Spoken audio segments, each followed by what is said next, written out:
city. This will include speaking to other stakeholders and working with the Lawn Tennis Association on a paddle and tennis strategy, and then implementing a wider consultation, which is likely to be through your voice survey. Thanks very much. Thank you very much to Alex and to Councillor Robbins for the response. We now are going to move to written questions from members. These can be found published in the addendum. We've got 15 minutes in total set aside for member questions, and once we've reached time, I'll move on to the next item, and written responses will be sent to any questions that have not yet been asked. We have received 18 member questions for this meeting, so I'll rotate through those members that are in attendance today, asking each of you for your first 2 questions as the fairest way to manage them. And then if there's time, I'll take further questions again in rotation. So in terms of members that are present and the order of questions that I've got here, I believe Councillor Hill, you are up first. Hiya, can you hear me okay? Yes, we can hear you well. Thanks. My questions are on local government reorganisation. So my first question is, can you explain how the administration came to the figure of £52.4 million per year in annual net benefits from your local government reorganisation proposals? What was the total cost of reorganisation before factoring in financial benefits, such as the 26 million in agile unitaries? Other analysis by the County Council's network suggested that councils needed to be at least £500,000 of size to make any savings, so I'm keen to understand where this disparity came from. Thank you, Councillor Hill. I'm going to ask Councillor Hewitt to respond. Thank you, Councillor Hill. The figure of £52.4 million comes from the financial modelling undertaken for us by Ignite. Their method is set out in the appendices to our proposal.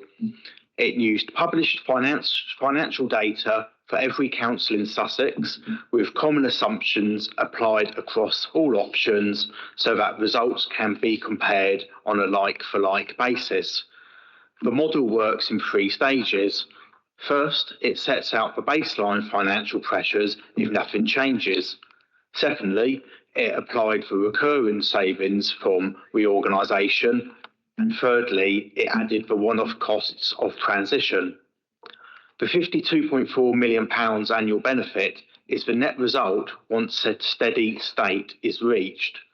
The breakdown is £20.2 million from removing duplication in services, £26 million from running people services at the right scale. That's the sweet spot of 300 to 400,000 residents referenced in People 2 research. £4.8 million from senior management consolidation. £2.1 million from member and election costs, and that's offset by minus £9.8 million disaggregation disbenefits. The one-off costs for the 5 unitary option are estimated at between £168 million and £197 million. Government policy is that these costs are funded through eligible capital receipts, not through day-to-day service budgets. On the comparison with the County Council's network, their analysis was national and used broad population thresholds of around 500,000. Our modelling is Sussex specific, uses local data and applies more recent evidence. People 2's work shows efficiency benefits at the 300,000 to 400,000 level, which is the scale our proposal uses. The Essex proposal published this month also makes the same point about efficiency gains in smaller unitaries. So the difference is method. We have been transparent about both the costs and the benefits. These will be tested further through the statutory process before any final decision is taken. Thanks very much, Councillor Hewitt. Councillor Hill, your second question. Thanks. Still unsure about what the sweet spot is or evidence for that, but my second question is also local government reorganisation. So Falmer lies in Lewes parliamentary constituency and is being proposed to be included in the Brighton and Hove unitary or unitary A.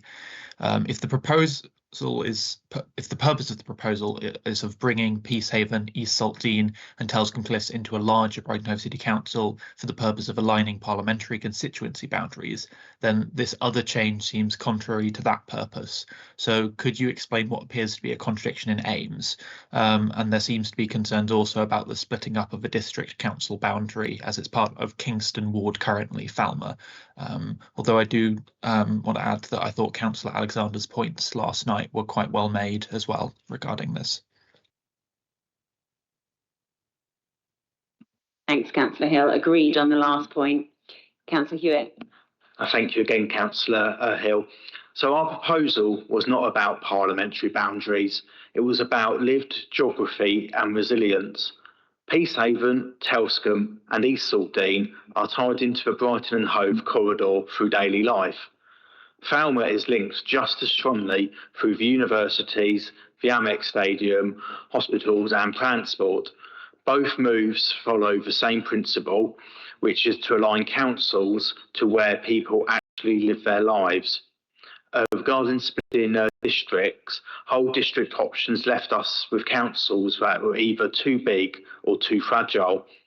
The government invitation allowed refinements where justified, and using them gave us 5 balanced councils of around 300 to 400,000 residents. That balance is what makes the structure sustainable for the long term.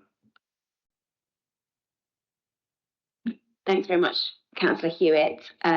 Next up, I think we've got Councillor Shanks.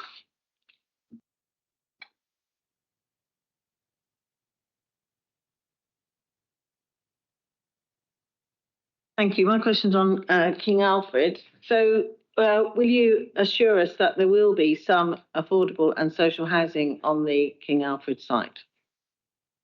Councillor Robin.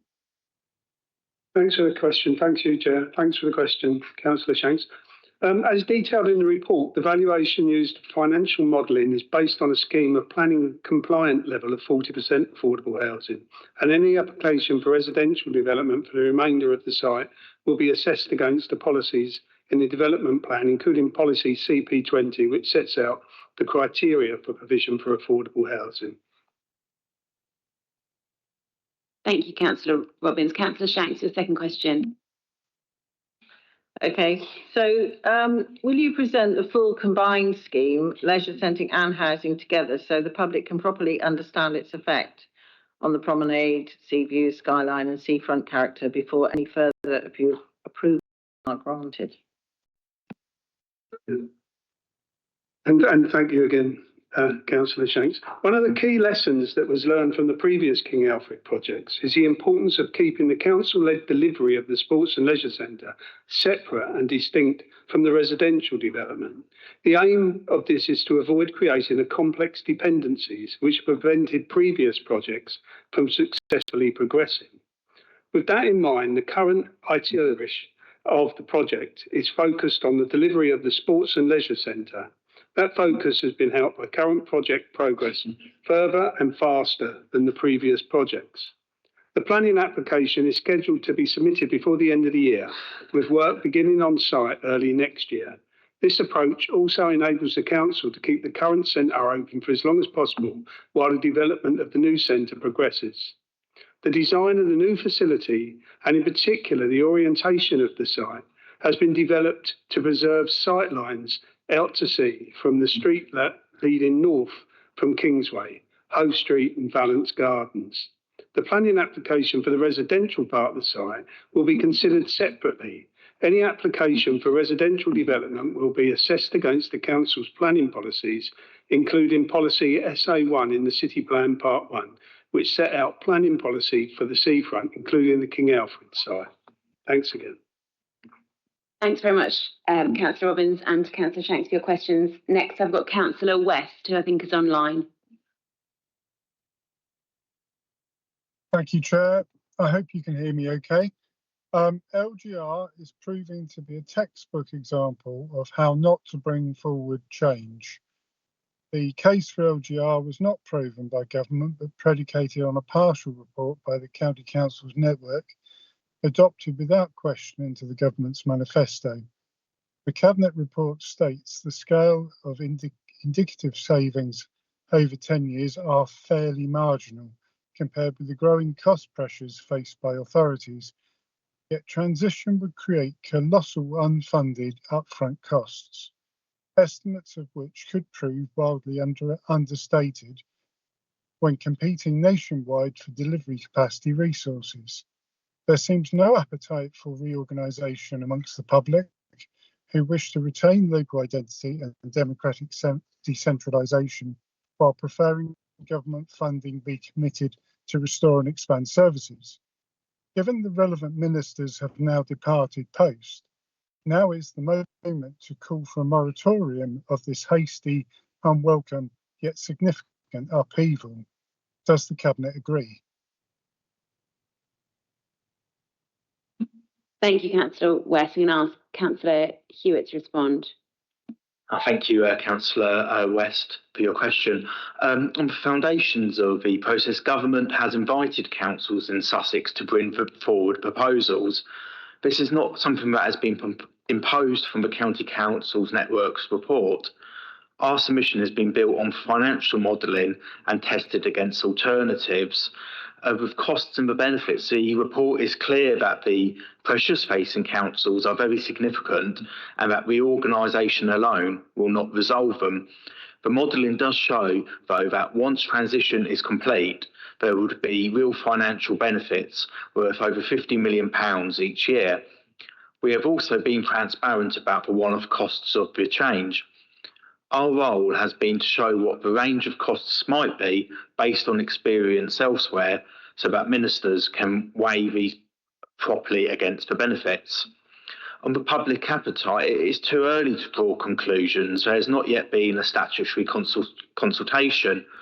If government chooses to move forward, that is when residents across Sussex will have their say. What we have done is engage locally on Brighton and Hove's footprint so that our city has a clear voice if change is taken forward. On time, changes in ministers do not alter the fact that the invitation to submit proposals remains. Our role is to make sure Brighton and Hove is represented and that the interests of our residents are safeguarded, whatever decisions are ultimately taken.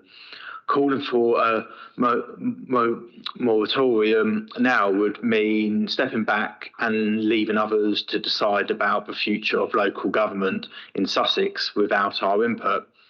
We do not think that would be right. Our approach is to put forward a credible and evidence-based option and to be open about both the risks and the opportunities. Thanks, Councillor Hewitt. Councillor West, your second question. Yes, thank you. I was just going to say, I think the government didn't do any homework before it embarked on this project and forced us into this. My next question is question 10 on the King Alfred. Given the huge financial and service delivery uncertainties created by the government's LGR initiative, coupled with the council's increasingly perilous financial position, would it not be prudent to pause investment in major sports facilities until we know what communities will be being served and to see what means the council will have to meet its ongoing financial commitment?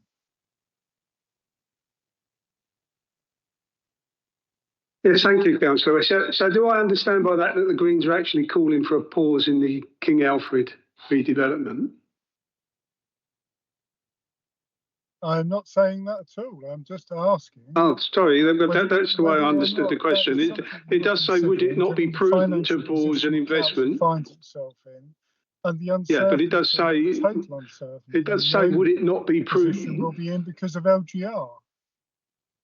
Okay. Sure. But the question does say, would it not be prudent to pause?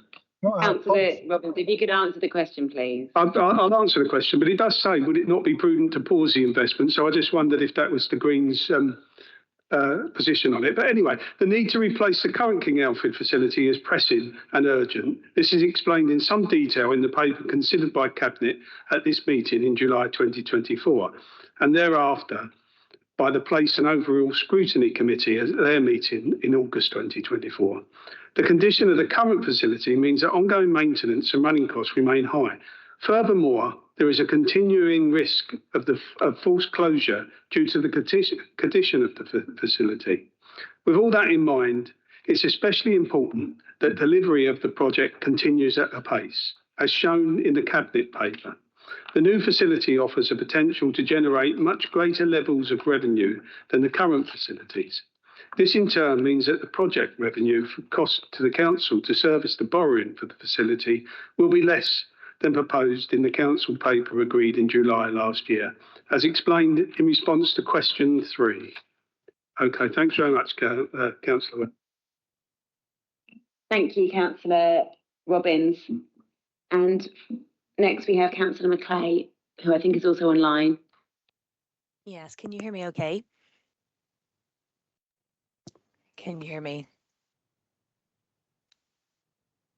You can. Okay, good. Yes, we can hear you, sorry. I had a message saying that my mic wasn't working, so that's good, you can hear me. Right, question 12. While the recommissioning of the street outreach service rightly considers financial sustainability and value for money, how will the council ensure the quality of service? What mechanisms will be in place to ensure providers deliver a quality service, especially those with multiple compound needs? Thank you for your question, a very important one. So the new specification for the service has residents with multiple compound needs at the very centre. The street outreach service will form part of an integrated care team. They are response to those with multiple compound needs in partnership with NHS Sussex, which is very important. The new specification has set KPIs around reduction of rough sleeping in terms of overall numbers and specific KPIs around those experiencing long-term rough sleeping, as these individuals are more likely to experience multiple compound needs. The service will be monitored through the KPIs alongside biannual reporting, covering topics such as, but not limited to, integration of service user feedback, collaboration and community integration, and how training and best practice are best embedded into the service. This sits alongside periodic contract reviews, which include service user, stakeholder and staff feedback alongside KPI performance. Thank you for your question. Thank you, Councillor Macleay and Councillor Williams. We are at the end of time, but as I said at the outset, all questions that have not been answered today in person, all councillors will receive written responses. Thanks very much, everybody, for your questions and for attending today. We now move to matters referred to the executive, and no matters have been referred to Cabinet for our consideration. So that leaves us to representations from opposition members. And I have Councillor Hill first. Would you like to present the representation on item 37, local government reorganisation? Please, you have 3 minutes to present. Thank you. At yesterday's special council meeting, I claimed that no council administration outside of Brighton and Hove had supported the specific boundary proposals in Labour's local government reorganisation, which was presented yesterday and today. Councillor Hewitt claimed in response to me that Worthing, Ada, Hastings, Rother and Wealden councils all support Brighton Hove's proposal. I believe this was I'm just going to jump in here, Councillor Hill. Statement. I'm just going to jump in. My apologies, but that is incorrect. Councillor Hewitt was clear that elected representatives in those councils have expressed support, but he was not saying that those councils are in support. And it's just very important that we are accurate when we're discussing local government reorganisation. What is accurate is that all of the administrations of those councils do not support the proposals in the local government reorganisation. Let's begin with Rother District.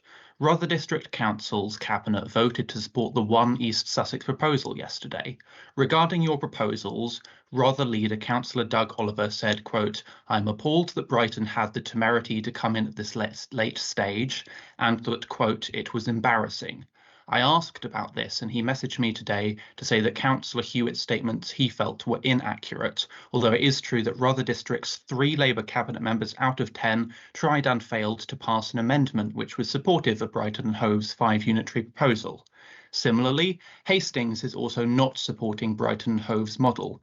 Hastings Cabinet have submitted to government their support for the One East Sussex model, but they have also submitted 2 other business cases for government consideration, neither of which is the same as Brighton and Hove's proposal, but both of which do assess the benefits of having 2 or 5 smaller sized unitaries just in East Sussex. The latter is based in a district and borough boundary case, but those in my view are too small and not financially viable.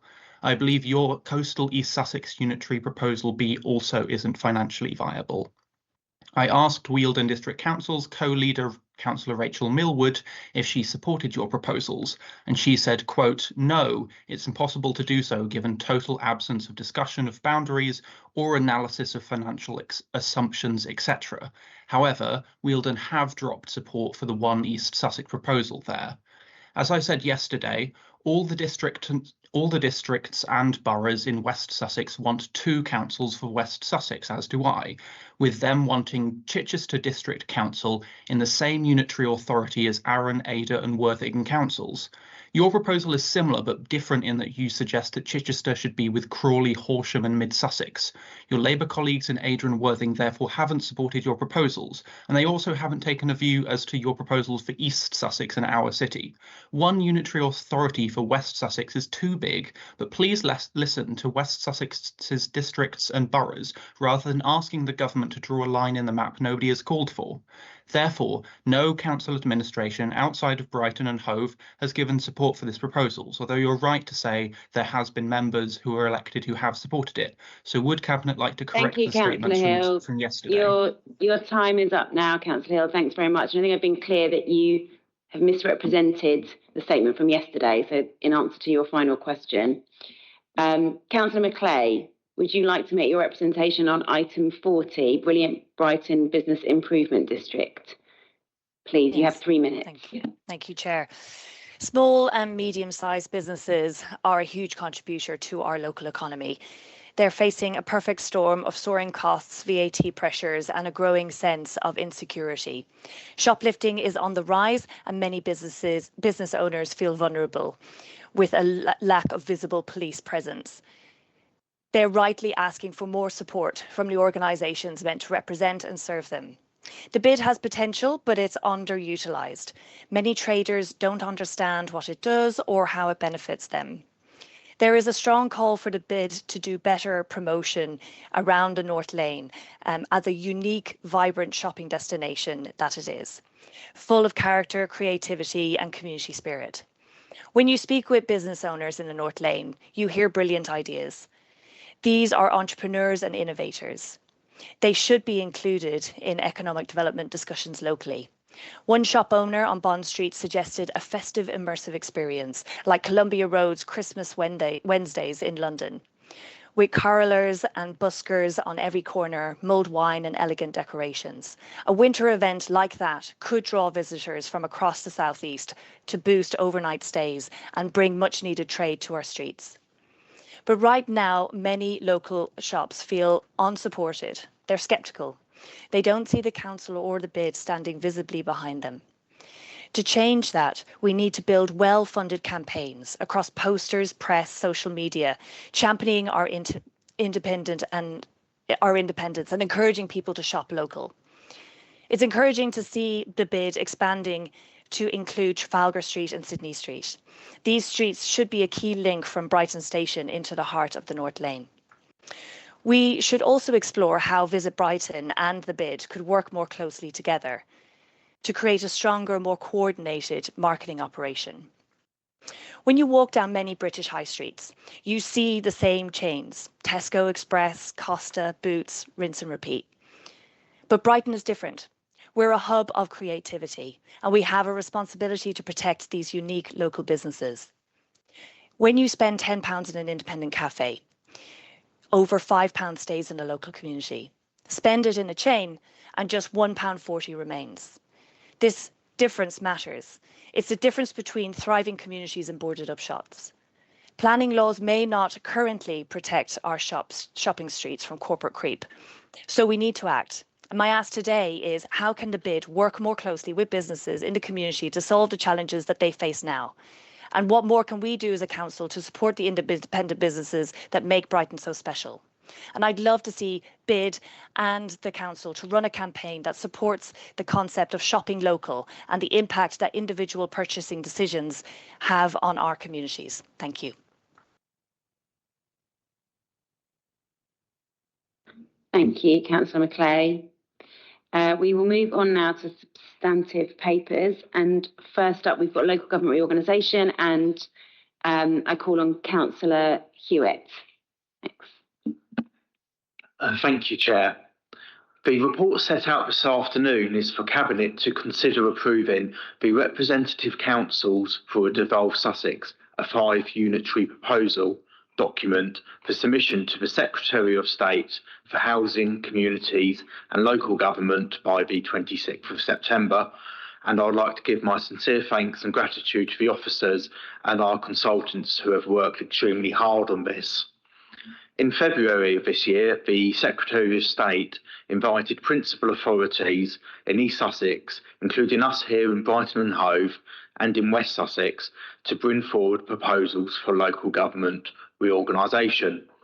In March, following a short initial engagement exercise with residents, a Cabinet approved our Council's interim response, which, as you will recall, had a strong focus on how important Brighton and Hove's unique identity is to residents, and there was appetite that if our unitary authority did need to grow in size, it should be on a modest scale.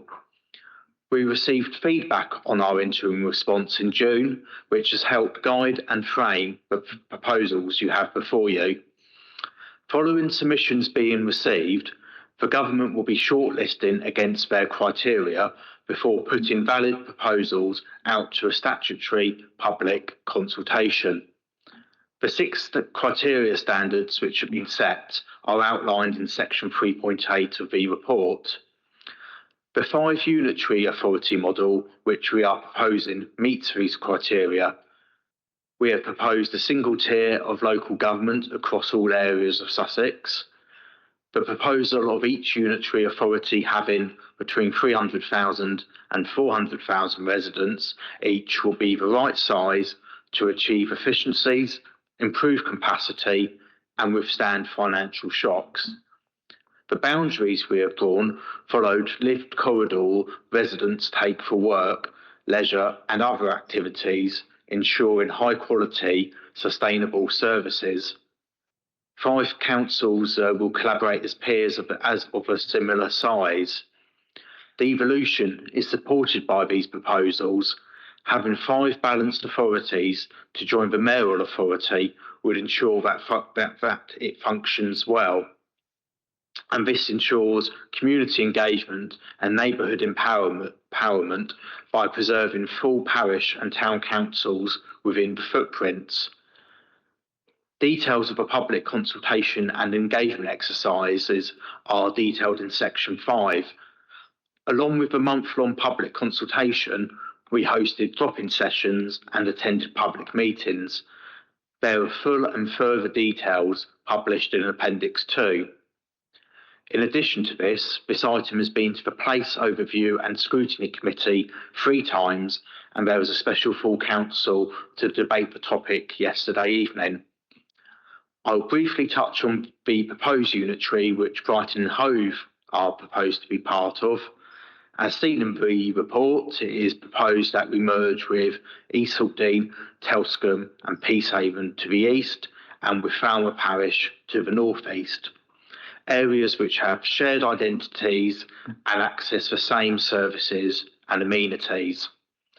But more importantly, this proposal takes an all-Sussex approach. We have considered every area in the county to ensure that their proposed unitary authority is as strong as the next, ensuring that they are coherent, sensible and sustainable, whilst being recognisable as communities to residents. Unitary authorities are there to provide 700 services to residents, and we feel that this model creates authorities which are large enough to be financially sustainable, but small enough to deliver the services across their footprint at an efficient rate and retain their unique identities. Thank you. I'll be interested to hear the views of Cabinet on this very important subject, and as a Cabinet advisor, I advise you all to vote for the recommendations in this report. Thank you. Thanks very much, Councillor Hewitt. Comments and questions on local government reorganisation. Councillor Taylor. Thank you, Chair, and thank you, Councillor Hewitt, for the advice, which we'll carefully consider right now. But thank you all also for the work that you have led alongside Councillor Sankey in doing the engagement on this.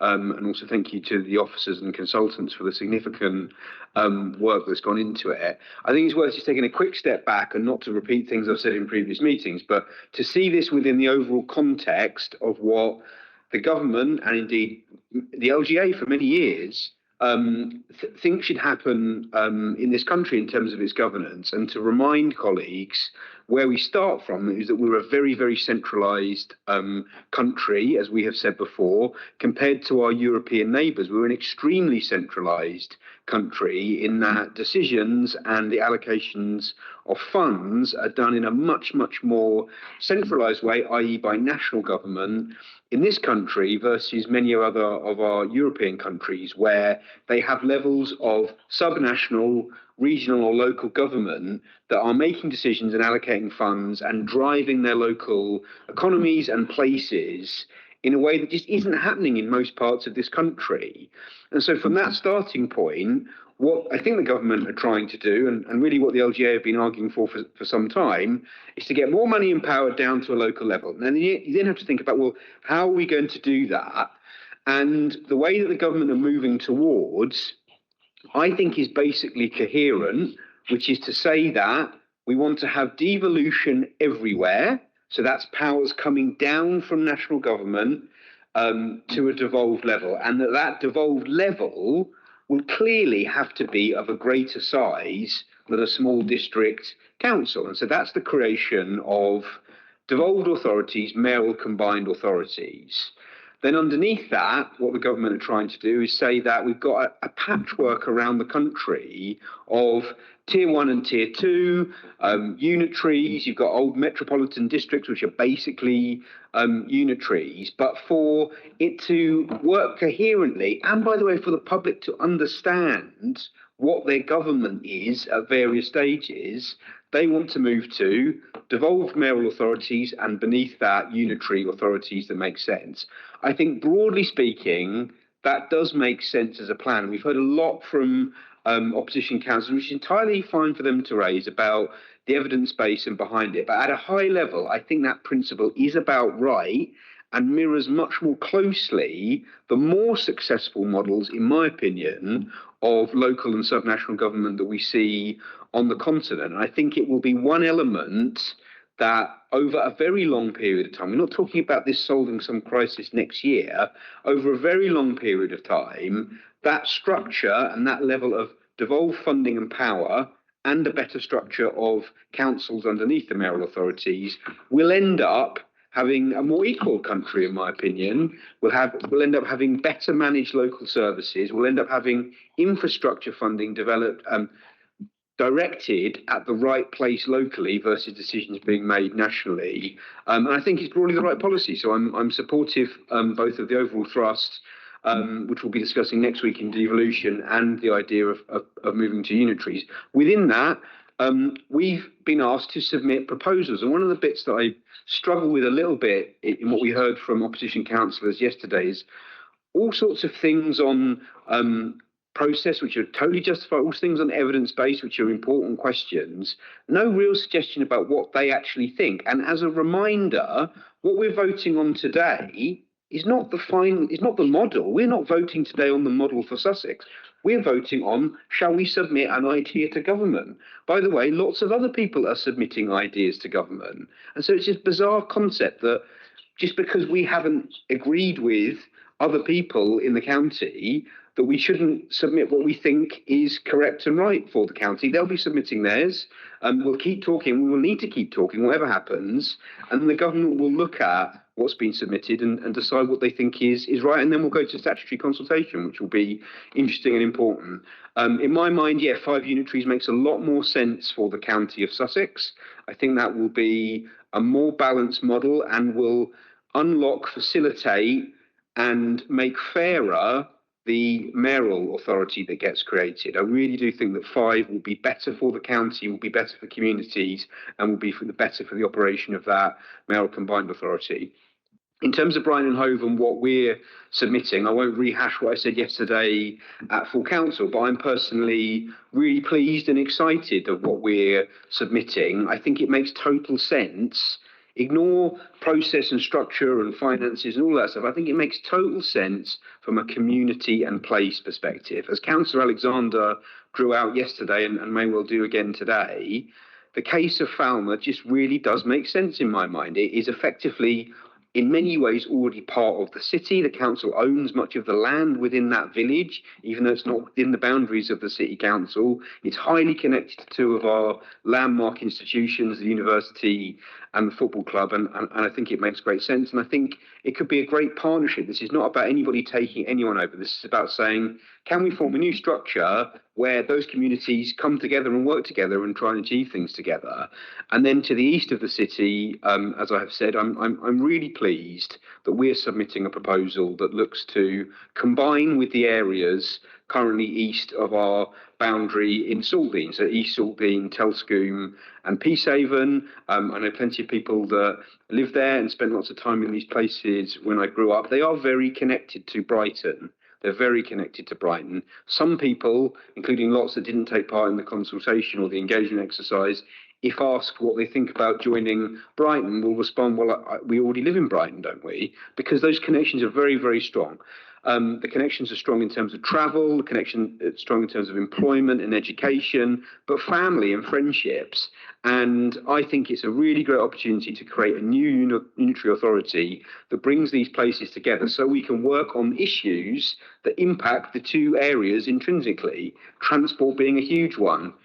Facilities being a huge one, like play facilities and leisure facilities, and education being another one. We have to acknowledge that there has been scepticism and outright opposition in some quarters to these proposals.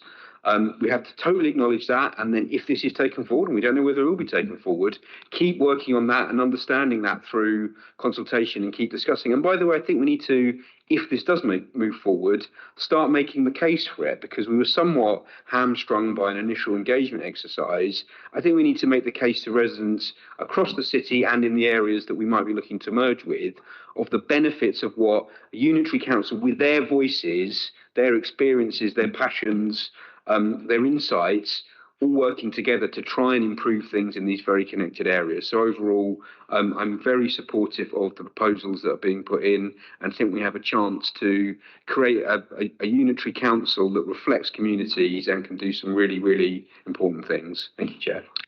Thanks very much, Councillor Taylor. I'm going to come to Councillor Okins. Thanks, Chair. Yeah, and I'm glad Councillor Taylor sort of recapped a little bit and just put today into context, which is obviously that we're not voting on a final way forward. We're essentially saying that we're going to put our proposal into central government alongside with other proposals from the other upper tier authorities. And obviously those proposals will be considered side by side, and one of them may be put forward to consultation by central government, or something that resembles one of them might be. So I suppose the key thing here is why do we think that our proposal is broadly the right way forward? And I certainly am of the view that the reason for that is that it's based on a pretty fundamental principle, which I think is reflected in the title of the document that we're proposing to submit, which is Representative Councils for a Devolved Sussex. In other words, how do you get this whole system set up to be representative and as representative as possible, and in doing so to get the best out of devolution and the devolved authority in Sussex? So, to my mind, very large unitaries of potentially 500,000 or more, they might make sense in some places, such as large densely populated urban locations. But I think when those populations are spread over a wider geographical area, the risk is that local government can begin to feel quite distant and quite disconnected from the communities that it serves. Local government, by definition, should be local. And we're very fortunate here, I would suggest, in Brighton and Hove to have residents so engaged in local matters, and many of whom come to this chamber to express their views and represent their communities. And we're very lucky because for most of our residents, it's a short distance on public transport, or indeed as the UK's, I think, most walkable city. And for many of them, it's just a pleasant stroll. But what if that chamber was much further afield? What would that do to local democracy and local representation? And on the issue of population size, it's not just about population now, but population in the future, including just the near future. And the area, for example, represented currently by East Sussex County Council serves around 550,000 residents, but that population is projected to grow to almost 620,000 in the next 15 years alone, which is an increase of about 12%, well over the growth projected for Brighton and Hove, which is more like 8.5% over a longer period, sort of 25 years. The core principle of our proposal is that the residents of Sussex would be best served by councils that are close to and connected to their residents. And crucially, I think councils that can sit around the table in the new mayoral authority as equal partners representing the distinct communities in which they're rooted. So that's what's led us to our proposal for 5 unitary authorities, each with a population of about 300 to 400,000.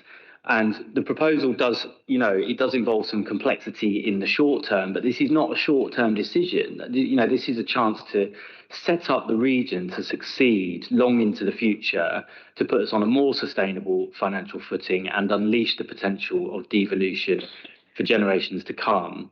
Local democracy matters and representation matters, and I believe that our proposal not only delivers the efficiency and financial sustainability required, but will also ensure that local identities are retained and represented, ultimately getting the best from everything that devolution has to offer. Thank you, Chair. Thanks very much, Councillor Akins. Councillor Miller. Thank you, Chair. I'd like to address 2 aspects of this in particular. The first one is the often repeated remark that this is a reduction in democracy and it creates a democratic deficit. We're a unitary authority, and even before I became a councillor, long before when I moved here, I felt much more connected to my councillors. I knew who my councillors were. I knew what they did, whereas 17 years in West Sussex is no reflection on the councillors there, but the complexity of the system meant that I had very little understanding of exactly who did what. And I know that when talking with colleagues in areas with 2-tier authorities, one of their most common complaints is having to constantly refer requests from residents and complaints from residents to the other authority because they do not have the capacity to resolve that issue and to follow it up because it sits on the other tier. It's, I'd almost say, designed to be as cumbersome and difficult as possible, this division of responsibilities, especially when some get devolved back down to a district and borough authority. It confuses residents. One of the things that I think is really, really helpful with our unitary system is that residents know who to talk to. Who do they praise and who do they blame? Who do they complain to and who do they ask questions of? They know who their councillors are, they know who their administration is, and they know where the responsibilities sit. And that creates a clarity for residents, which is lacking in 2-tier areas. So I actually think this increases democracy, and I would argue that those councillors who are criticising unitaries as being less democratic and taking representation away from residents I do not understand how they haven't built strong relationships with their residents already, because that is what we are about. And I believe that my Labour colleagues, that we have all worked extremely hard to get to know our residents, our community organisations. We have those relationships and they know who to talk to. So I think it is actually bringing democracy closer to people because it's one level, not two. And the other thing I'd like to address is the fact that we are asked to make a proposal, again, along with my colleagues. This is our suggestion for what feels like a fair way to bring a reorganization and efficiency to local government, which has been lacking. And this should ultimately create long-term a more streamlined, a more effective way of delivering services for everybody's, for all our residents and for the residents and neighbouring authorities. This is our proposal. It may get accepted, may not get accepted, but I would like to commend both Councillor Sankey and Councillor Hewitt on what I think has been fantastic work. And there's been a lot of dialogue, a lot of consultation, a lot of partnership working with neighbouring authorities. And I think we've made a good proposal and I completely support it. Whether it gets accepted is not up to us, but we are doing what we have been asked to do. And I think that's really important, is that we are working in the way that the Ministry of Housing, Communities and Local Government has asked us to do. So thank you very much. Thanks, Councillor Miller. I'm going to ask Councillor Meaton to come in next. Thank you, Chair, and thank you for the presentation, Councillor Hewitt. I'm from Sussex. I'm very proud of that, and I grew up in the wider region. Spent the first two decades of my life in Crowborough, which is the largest inland town in East Sussex and the High Weald. I know different parts of Sussex, the whole very clear sense of identity and connection. And I think it's really important to get this right. So I've been very much interested and involved in reviewing this as it has progressed. But I do want to pick up on Councillor Miller's point about democratic deficit. And that's a principal reason why I support the 5 unitary authority, where we have a range of between 300 and 400,000 residents in each, rather than what is an imbalance of what might be 280,000 in Brighton and Hove, compared to up to 900,000 in a single unitary for West Sussex, for instance. Although one might argue that Brighton and Hove would have a benefit of 3 times the democratic representation in that context, I don't think that's entirely fair, and I don't think we would support that. Even under the 4 unitary model, as Councillor Rokin set out, the contrast between 280,000 and 550,000 grown to 650,000 residents seems incongruous. A more sustainable and fairer approach is surely one to support and achieve efficiencies and connections that residents wish to be part of. And that sort of brings me back to the consultation, or perhaps a lack of consultation, or fair consultation within this process. From a review of the feedback from our public consultation on this proposal, including public meetings for parts and in West Saltdean, for instance, which I know Councillor Hewitt and Councillor Sankey attended. Is it fair that the question wasn't well presented to East Saltdean, Peacehaven, Telsome and Cliff residents, in that the proposition was not this option or continue with the status quo. That simply was not the proposition. I don't believe that was clearly stated. The proposal set out by the central government is to change it so all local authorities will become unitaries. And so the removal of the districts and boroughs, so Lewis District Council, will no longer exist. And so essentially the residents of, say, Peacehaven and East Saltdean, etc., will become either a part of a very large East Sussex unitary authority, assembly on, or a set or 2 unitaries, which have been presented here, but very much on the edge of that, with a disconnect between that and many other parts of their unitary authority, whereas much closer to their home is our unitary authority of Brighton and Hove, as it stands at the moment. And that's what brings me down to the focus on transport.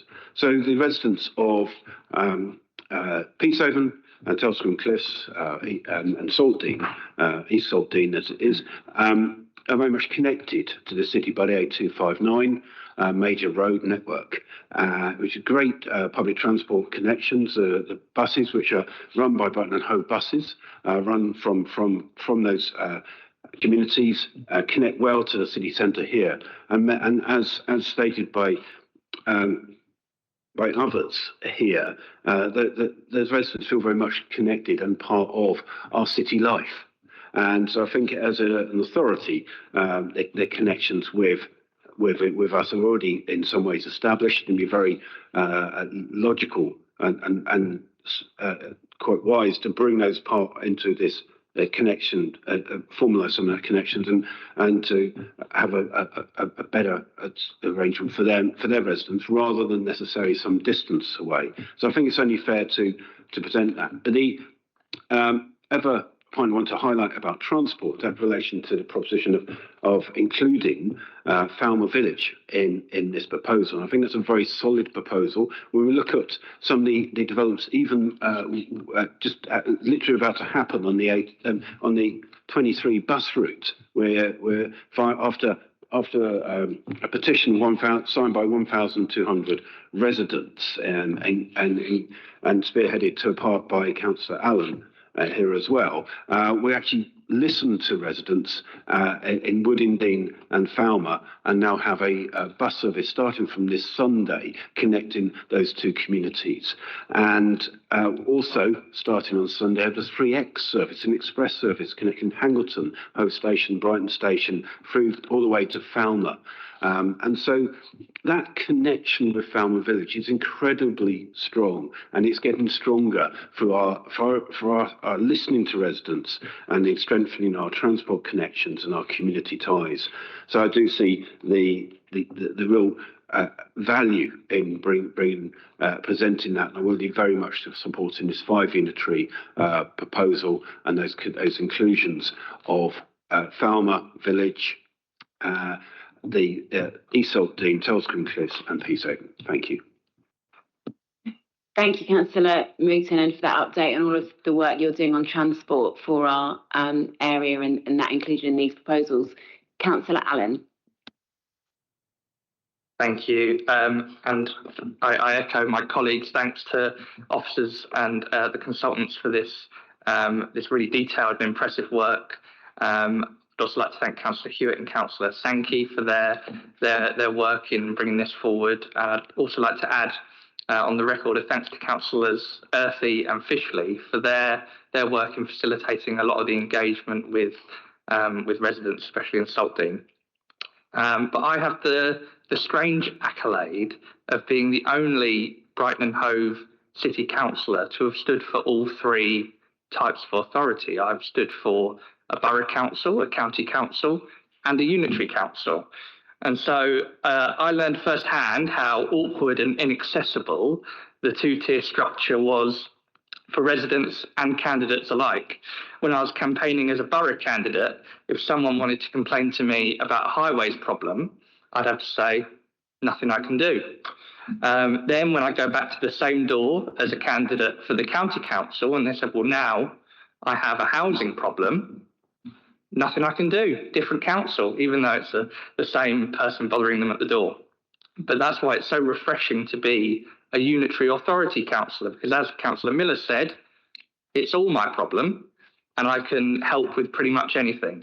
And so it's simply a better, more efficient and form of local government for representation, for service delivery, and for strategic planning, like Councillor Moulton was talking about with transport. But beyond this, so I really welcome the Labour government's move to abolishing the 2-tier system. it will deliver much better outcomes for residents. But beyond this, 5 unitaries, I truly believe is the best model for Sussex. We have a large county with a beloved national park stretching right across from east to west, with charming towns and villages sprinkled throughout and punctuated by our vibrant city in the south. Having only 3 unitary authorities would lead to remote representation and a stretched understanding of some of the really local and hyper-local issues.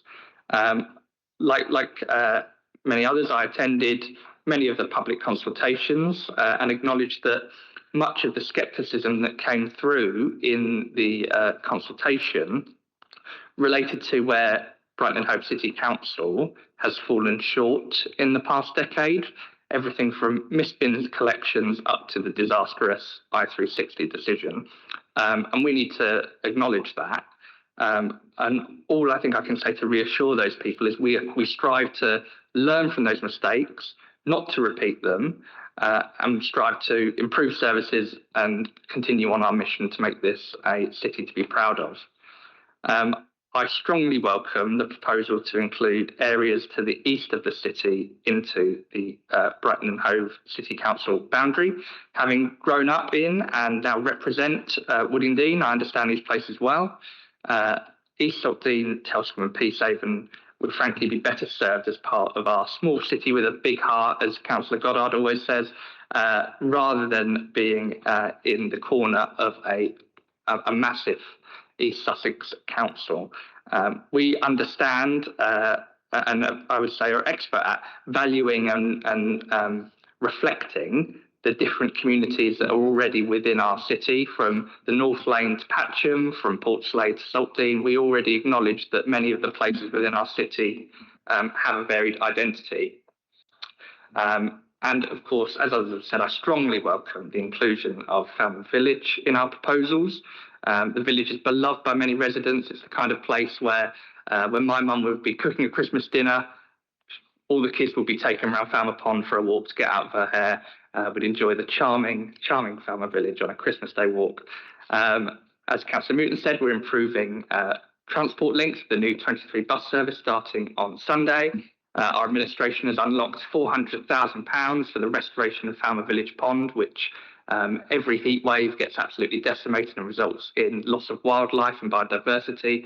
So this shows we're already, taking pretty seriously that we can benefit the residents of Falmouth, and I hope we'll extend that to the residents of Peacehaven and Telscombe too. One resident of Falmouth told me they would be better served by a Brighton Hove City councillor than a Lewis District councillor. This was before these proposals and this work stream came up. Because in areas like licensing, planning, and the environmental management of our farming portfolio, they simply have no voice and no representation here at Hove Town Hall. So this will help solve that. Since becoming the ward councillor for Wooding Dean in 2023, I reached out proactively and started building a constructive relationship with Falmouth Parish Council. And I look forward to widening that relationship and to broadening out that relationship with many of you here today. And finally, Chair, Falmouth Parish has had 9 crop circles in recent years, some simple and some very elaborate. Clearly, East Sussex have not been sharing their engagement with the extraterrestrials. And when the aliens next land in Falmouth and disembark their spaceship and say, "Take me to your leader," it's to Councillor Sankey's office they should be brought. Thank you. Thank you, Councillor Allen, for that illuminating contribution. Councillor Wilkins, did you want to come back in? Yeah. Yeah, just briefly, and I suppose speaking to residents over on the, in the area that we're proposing would merge with Brighton and Hove.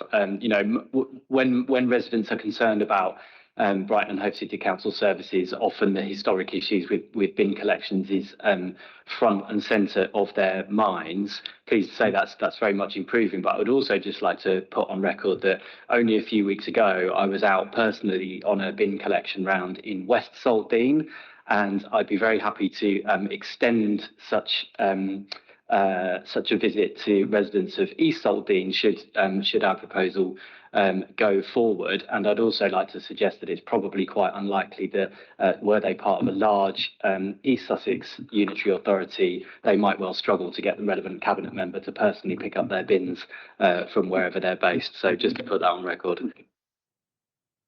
Thanks, Councillor Akins. Any other comments or contributions on local government? Councillor Miller. A couple of brief positives. I think something we need to stress is how much our council is delivering for our residents. We have lower council tax than residents are paying in East Sussex, and yet, as an example, we have more libraries per capita. And it is really, really important to remember how much having a unitary authority allows you to deliver better services, because less money is spent on backroom administration. This is taking money to frontline services, and that's something that needs to be remembered and needs to be stressed. And we deliver for our residents despite historically bad decisions like the I-360. We are still delivering, and we are delivering every day. And where we're not succeeding, we're working hard to change. And I genuinely think that this is something which will bring benefit to the residents of Saltdean and East Saltdean. And finally, when I was visiting Saltdean Lido, the fantastic team there with the CIC who restored it commented on how difficult it is to tell families from East Saltdean that actually they are not eligible for the free child swimming, which West Saltdean residents are. And this is the kind of thing that we deliver. So I strongly support this, and I think we can bring benefit to these residents. Thank you very much, Councillor Miller. Any other comments or questions from colleagues? Councillor Robbins. Yeah, I'll be very brief, because everybody else has been has said everything, and I wasn't going to say anything because I thought, well, everything's been said, but then I thought, well, it's never stopped you in the past, so give it a go anyway. And I was just going to say that when I was a young man, when I first become aware of local governments about 50 years ago, in Portslade, there was 13 councillors representing a town about a mile wide by about 3 miles long.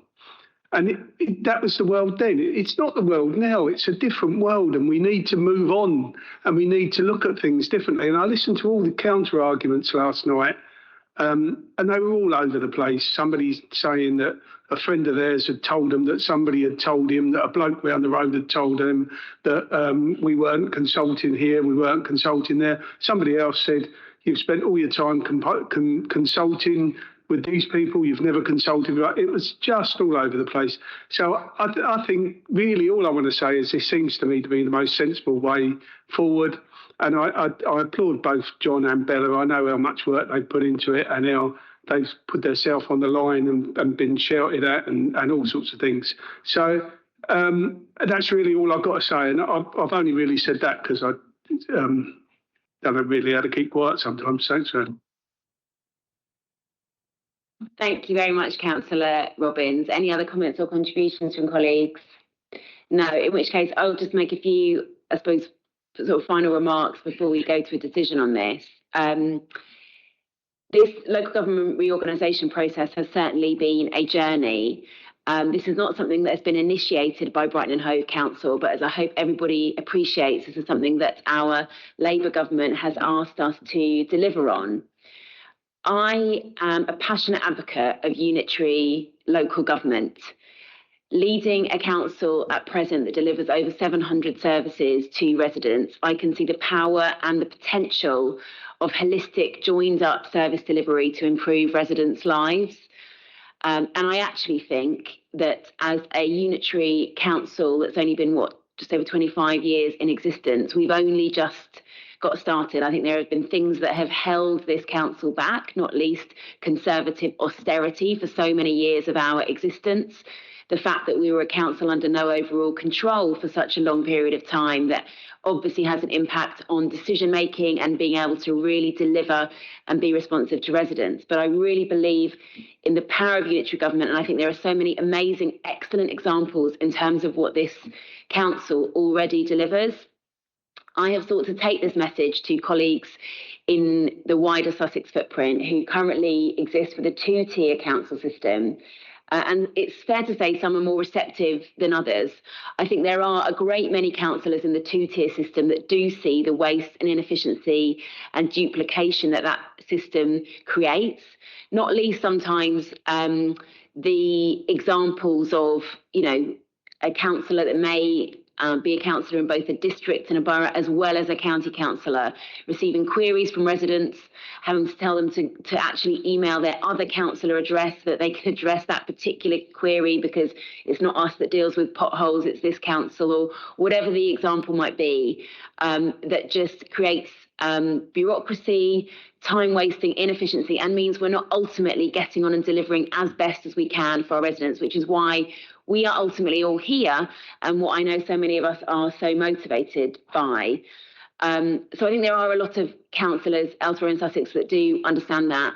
I think it's important not to shy away from the fact that local government reorganisation is not universally loved. And from my understanding, historically, it has always aroused strong emotions, passions, and agreement in some places, consensus in some places, and disagreement in others. And that is clearly the case also here in Sussex, in this example.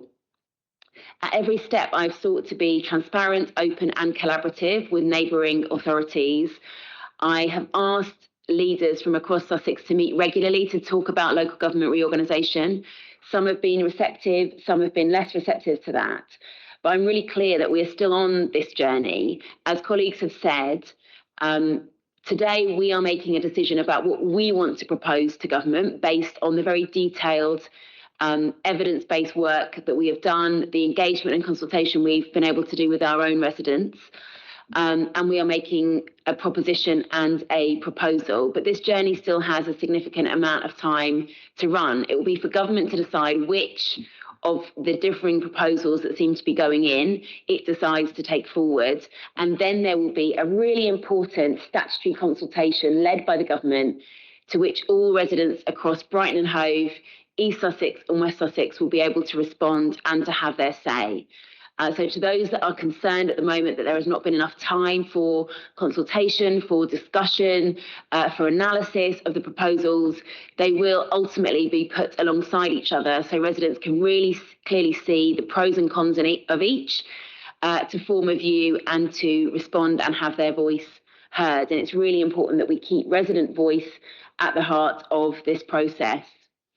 I think everyone else has covered really ably the proposal that we've put forward and what the potential advantages of it are.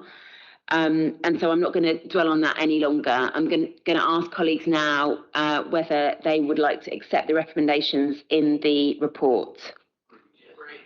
Agreed. Thank you. We will move on now to the next item today, which is the King Alfred Leisure Centre regeneration project, and I'm going to ask Councillor Robbins to present this item. Thank you very much, Chair. And before I do, I'd like to thank the officers who have put so much work into this and bore with me so much. 5 of them sitting over there, and hopefully they'll open up. And also Councillors Taylor and Robinson and Cattell, who've been to a lot of the meetings that I've been to and had a lot of input into what's happened. And it's, you know, we're now at an exciting stage, really, where we're moving forward at pace. And this paper sets out the designs and costings to deliver the new King Alfred Leisure Centre. The designs reflect the professional team's work up to the end of RIBA, that's the Royal Institute of British Architects, Stage 2. The update costings are based on those more detailed designs, which represent an enhanced facility that goes beyond the specification presented to Cabinet last year. The costings reflect the updated cost plan based on these designs developed by the main contractor. The recommendations seek agreement to progress these designs through a spatial coordination and technical design, RIB stages 3 and 4, including submission to planning application at the end of the year. I'd like to say a few words to remind colleagues of the work done and decisions taken to bring this project to its current stage before moving on to outline the paper we are presenting today. Members will recall that in July 2024, we presented a paper to Cabinet which set out the delivery options for the new King Alfred Leisure Centre. That paper set out the importance and urgency of replacing the existing facility. Following careful consideration, Cabinet agreed the paper's recommendations to take forward the design work to deliver a new facility on the existing seafront site. The paper was also examined by a Place Overview and Scrutiny Committee at its meeting in August last year. After close examination, the committee confirmed the Cabinet's decision to proceed with the project. Since then, considerable progress has been made in taking the project forward. Throughout summer and early autumn of last year, officers undertook comprehensive procurement exercise to appoint a design team for the project. The outcome of that process was to appoint a development partner, Alliance Leisure. That gave the Council access to the UK leisure framework, from which we are able to assemble a professional team for UK's best leisure-focused consultants and contractors. Critically, the contractual arrangements for the framework gave the Council a high degree of control and certainty over the cost of the project once the main contractor was appointed. This is explained in more detail in the paper.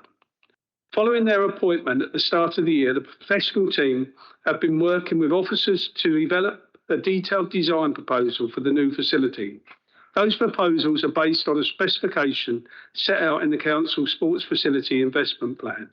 However, they include some carefully considered changes to the facility mix to reflect current and projected future trends in the sector.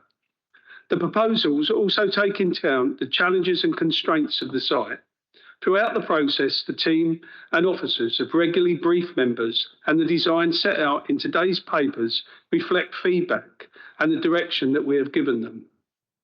The designs presented in the paper today reflect the team's work up to the end of our RIB Stage 2 concept design. The paper sets these out in more detail and recommends that the Cabinet agrees the recommendations to proceed to the next stage.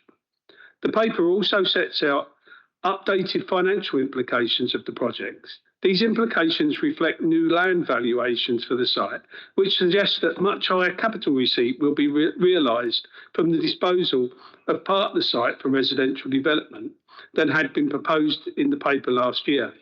The figures also reflect updated revenue estimates for the new facility, which are also notably higher than estimated last year. The total capital cost of the project has increased with the estimated proposed in last year's, while some of the increase is due to the cost of inflation in the construction sector. It also reflects the general enhanced specification of the new facility, with a much larger fitness suite and other features described in the paper. It also includes the cost of the development of a new area of regenerated public realm to form an entrance plaza to the facility. However, the increased revenue this enhanced specification will generate, together with a higher projected capital receipts, significantly reduces the annual revenue cost to the Council. This means that although the initial capital investment is greater, the annual revenue cost will be less than proposed in last year's paper. I am seeking the Cabinet's agreement to move forward to the next stage of the project. Cabinet is therefore asked to agree the following recommendations.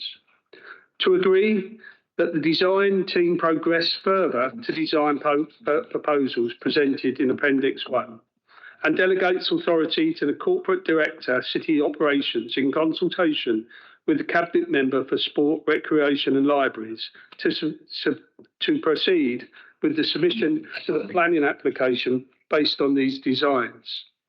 To approve the indicative capital budget for the project of up to 65 billion to be included in the medium-term capital investment programme to be funded from a combination of capital receipts, government grants and council borrowing. To approve an allocation of a further 2.3 million for those of these resources, in addition to 2.7 million agreed in July 2024 Cabinet for professional fees, surveys and investigations relating to the development of the design proposals through RIB Stage 3, including submission of planning application, and RIB Stage 4 with enabling works. To approve the demolition of the redundant parts of the site, which the current facility and car park site between the current facility and the car park, so enabled works, the new facility regeneration of public realm can come forward. Over the last 9 months, the design team has developed a proposal which makes best use of the site to deliver an iconic new facility, a facility which meets the city's needs now and for decades to come.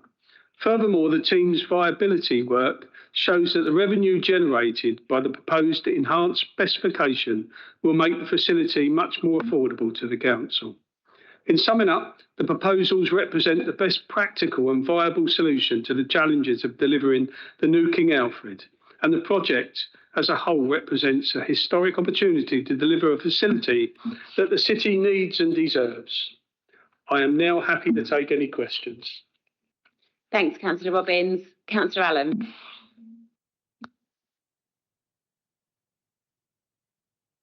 Oh, sorry. Thank you, Chair.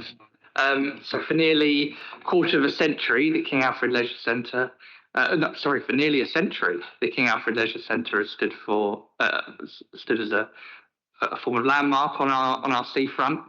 And visiting the King Alfred Leisure Centre as a child in the early 2000s, by then it felt tired and in need of a refresh.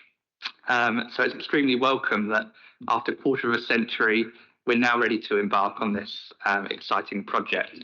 We often say that we're a listening council, and this is an excellent example of that being put into action. As the report says, over 3,600 responses to public engagement, plus workshops, drop-ins, and targeted work with grassroots clubs. But how has that fit into the proposals? So thorough accessibility considerations, inclusive fitness opportunities, and high quality design were all areas where residents wanted to see come through. And I'm happy to say that those have been incorporated into the design really well, I think. I watched the sterling performance of colleagues, including Councillor Robbins and Councillor Taylor, explaining this project to the Place Overview and Scrutiny Committee earlier in the week. And I was interested to hear one critique from an opposition councillor that our administration is doing too much for the city. She rattled off projects initiated by us, such as the Madeira Arches restoration, but also those long in train like Black Rock rejuvenation. And I'm really proud to be part of an administration which can spin more than one plate at a time.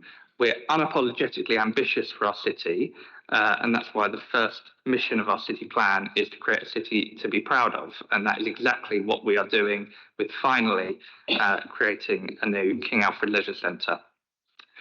It's long overdue, much wanted, and residents will not thank us for further delay. For 25 years, administrations of all political colours have wrestled with this site. Proposals have come forward, proposals have fallen away. There have been setbacks, some things like the financial crash of 2008, other things like residents being unhappy about designs. It's all ebbed and flowed. But I feel like now we are finally at a point where this can really pick up speed and get going on delivering a new leisure centre for the city. I really commend Councillor Robbins and the officers for a sterling job. Thank you, Councillor Allen. Councillor Robinson. Thank you, Chair. So to reiterate things that Councillor Allen's just said, so as a regular user, it's absolutely brilliant that after 25 years we'll get this fantastic new leisure centre with additional family entertainment zone, leisure water, much larger fitness suite, larger studios, greater sports hall facility.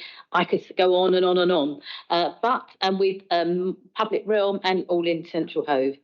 So the officers have made some really good decisions with this. So at the beginning of this process, this recent process, a decision was made to separate out the housing and the leisure elements, as Alan had mentioned a little bit earlier. Because yes, there had previously been not 2, but 3 attempts for developers to make this work with the housing and the leisure together, and the finances just didn't work, and they fell over. Which is why it's taken 25 years to get here. So yes, we're releasing a chunk of land to provide, which will provide much needed housing and will help fund this development. But by this, the approach that we've taken means we're in control of the leisure design and build. Have done an absolutely fantastic job, and that kept working on this. That since the original agreement in July 24, they've worked up the design, and we're getting more for less money. As the cost to our revenue budget is going to be less than it from the July 24 iteration. And then finally, with my procurement and contract management head on, I'm really happy to read in the commercial arrangements the financial controls that have been put in place, such as introducing cost consultants to ensure value for money by reviewing each of the REBA stages to make sure that the costs remain on budget. So I think this is fantastic news for everybody. Thank you. Thank you, Councillor Robertson. Councillor Taylor.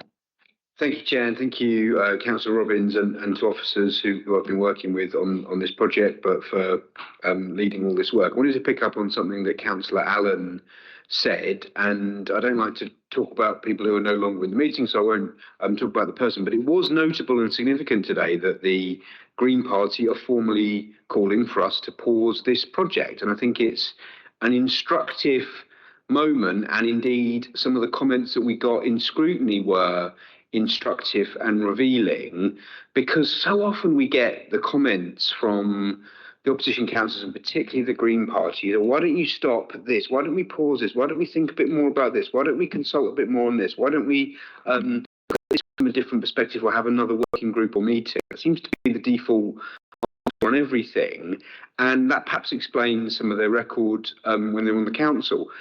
We have to take a step back and think about, we're the city council that, as Councillor Sankey says, provide by some measures 700 services, and there's lots of different things going across the city. What we can't do is get ourselves in the headspace of, we're in difficult financial circumstances, therefore we can do nothing. That is the surefire way to get yourself into further decline as a city.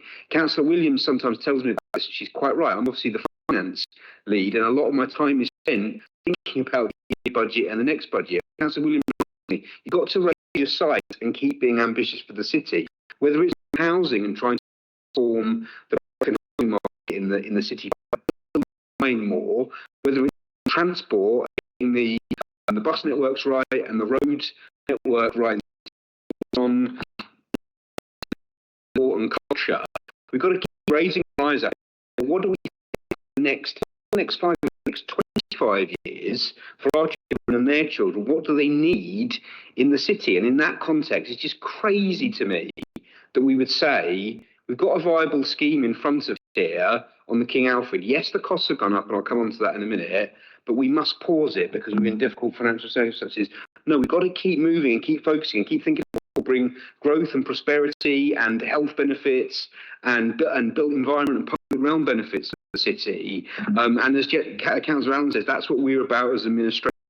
Yes, we face lots of difficult circumstances, and that consumes a lot of our time, but we also have to focus on the future of the city and getting key bits of investment right. And on that point, investment is key to all of it. Yes, it's a big amount of money.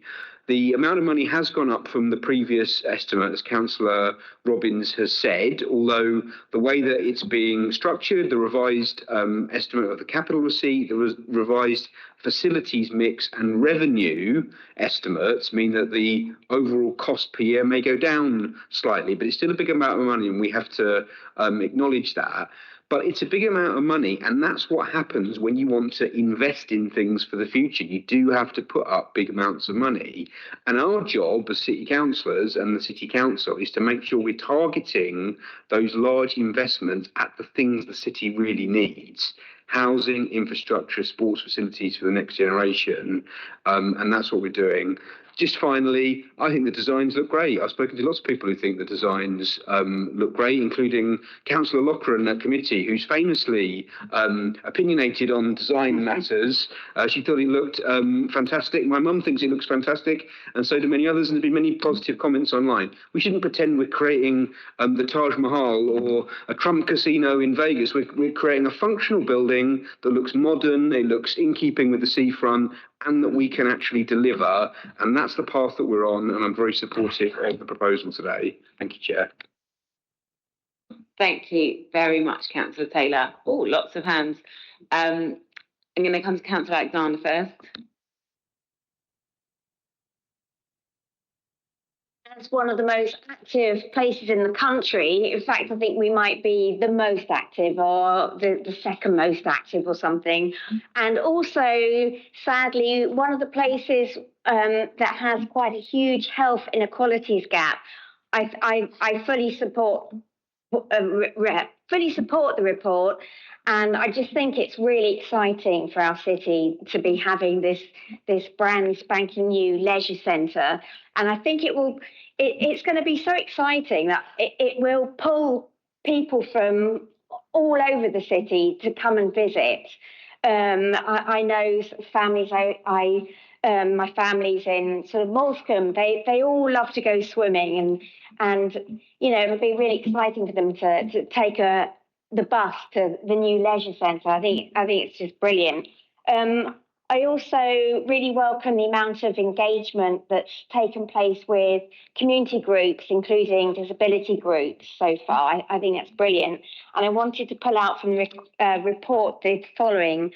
From an equalities perspective, the engagement work and the equalities impact assessment have shown that a new facility will provide the potential to improve inclusivity and remove barriers to participation in active leisure. For example, a purpose-built new facility will have improved access for disabled people, including those being easier to navigate for blind and visually impaired users, which arose as a theme during the engagement. Similarly, some women, faith groups and older people we spoke to indicated a wish for greater privacy in changing areas, studios and swimming pools, which can be provided with the new facility. So I do actually have a question, Councillor Robbins, for you. Will there be a changing places facility designed within the new centre? Thanks very much, Councillor Alexander. And you're right about the most active city in the country, but it was rather awkwardly described as the least inactive. I don't quite know why it was described as that, but that means the same thing as the most active. So we'll put that right. And as to your question, yes, there will be at least one changing places facility within the new building. So at least one and possibly more. Councillor Mooting. Thank you, Chair, and thank you, Councillor Allen, for Councillor Robbins. My apologies. Start again. Yeah, Councillor Robbins, for your presentation. I do appreciate that. As Councillor Taylor set out, the Green Party I think, in this meeting are calling for delay. I fully agree with Councillor Taylor. We do not need to delay, no further delay. We need to raise our sights and keep our focus on the future of our city. This brings me to reflect on some historical wider context before I ask a couple of questions for you, Councillor Robbins. So despite concerns by the then Commission for Architecture and the Built Environment, or CABE, the 2006 Gary plans were approved, but were not taken forward. Now, that has led to some 20 years of delay. In the meantime, the ageing King Alfred is not improved in shape, shall we say. But I'm noting and reflecting on what looks like quite a rigorous campaign that's grown up over the last 12 months to try and retain these ageing and unkempt buildings. And often in that campaign, they reference the Saltine Lido, a 1930s Art Deco swim facility, which has been restored. And yet, the King Alfred was not, as it is now, it wasn't a purpose-built single entity, but rather new blocks have been added at different decades, from the 1930s, when it was first established, through to the 1980s. So the comparison does not seem quite right. So the present buildings are looking old, unkempt, and weary. Failures in boilers and water supply have led to closures and ever-increasing costs to keep it going. This brings the question whether it would or could make financial sense to viably refurbish the aging structure. Something which I personally don't think seems to be the logical thing to do. So I certainly think the proposals presented here today are so much better use of resource and everything. But I'd be very interested to perhaps a comment on that effect, Councillor Roberts. But I also want to just pick up on a couple of other points. So in section 4.2, the Cabinet report, the design proposals are at this stage to represent the work of design team up to the end of rebirth stage 2. That's concept design. And the question I've got within the concept design, what we know at this point in time, is related to size. And so is the proposed leisure centre the same size as the existing facility? And I'd like to clarify that point. Two further questions, or actually one particular question. As you're fully aware, the A259 active travel route will be passing this location. We've done some consultation. I'll be bringing the outcomes from that consultation later this autumn, I believe, into November Cabinet meeting. But there's certainly some positive responses which I'm able to present at that then Cabinet. But if we're to encourage more people to actively travel, walking and cycling and accessible routes to this new facility, I'd be very keen to understand to what extent do we have cycle parking and enabling that access for cyclists in particular, but all forms of active travel. And the other point I want to reference is to do public transport. Now, I've in conversation with our principal bus operator, Brighton Hove buses, we have some advanced conversations around what could be. Now we do already have the number 700 route that does pass by there from the centre of town all the way through to the west. Goes all the way along the coast as far as well, I think some routes goes further than Worthing, even further than that. But there's the 700 routes is established. But in conversation with Brighton Hove buses, we want to work with them. And I've had met with them, and they're happy for me to say this, work with them to extend the existing number 7 route, which is one of our routes that will be fully electric vehicle route, so zero emission buses, which presently runs from George Street and Hove Station through to centre of town, North Street, over to the marina. They're keen to look at how we can make that route extend from George Street down through to the King Alfred and loop round. And so there'll be a really good bus service, or bus services with the 700 as well, the 7, to connect residents by public transport to the new facility. So that there's more to update on that, but the conversations are advanced with that as well. So Councillor Roberts, I want to thank you, and perhaps you can pick up on 2 of those points. Thank you. Yes, of course. I'll pick up on the 2 points you made, and thanks very much for the work you're doing with the bus company. I know that they are keen. They've spoken to me about how keen they are to sort of loop this in, so that there is a bus that goes directly to the new site. In terms of square meterage, the new facility will give us about 10,250 square meters, which is space that is utilised much better than the space we have at the moment, which is why it's difficult to give a direct sort of comparison between the two, because the old facility has so much wasted space, over wide corridors, places that lead nowhere, odd bits and pieces all over the place. So it's difficult to do that direct comparison. But the space is used, and I don't know if one of the officers might expand on this. The space is used with so much more sense and you know, so much more less wasted space, that it's a difficult comparison to make. But I believe that the new facility will be at least equal, if not better. And it's true, you know, you're dead right. I mean, they're telling us we're rushing this after 25 years. I mean, how does that add up? You know, it's just madness. We're hardly. We're really pleased that we can now bring it on at pace and actually do something, rather than endlessly talk about it and do nothing. As for the bicycle parking, it's again difficult to give you actual numbers. But I'm informed that the project transport and travel plan will be developed, as you know, when the planning application goes in. That all goes together, so that will give a far more accurate bicycle facility.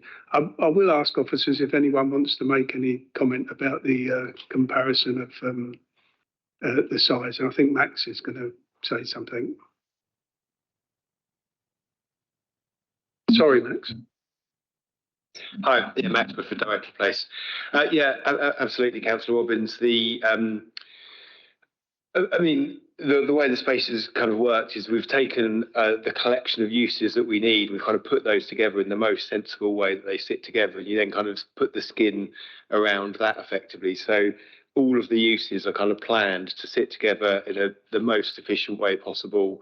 We're not creating kind of, like you were saying, corridors to nowhere or storerooms that are in the wrong place and so they're empty. It's all much more kind of thought through and planned out. So, like I say, it's really difficult to do a like-for-like comparison of the current floor space versus the old floor space. What we do know, though, is obviously the scheme we were looking at previously, the cheaper scheme, we've definitely had an increase in floor space from that.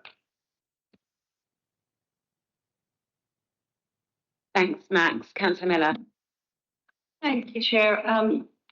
The residents of Goldsmith, I think, will thank Councillor Robinson for all the hard work from you and the entire leisure team, because it is a really, really well-beloved facility in its location. But I do know people who have now started, in other words, who've actually, I can think of people living in Wishboard, for instance, who are actually travelling past the King Alfred because they're concerned about the facility and travel to the Prince Regent for swimming lessons. And this increases traffic. You know, and I don't think this is an isolated case. I think this is quite common.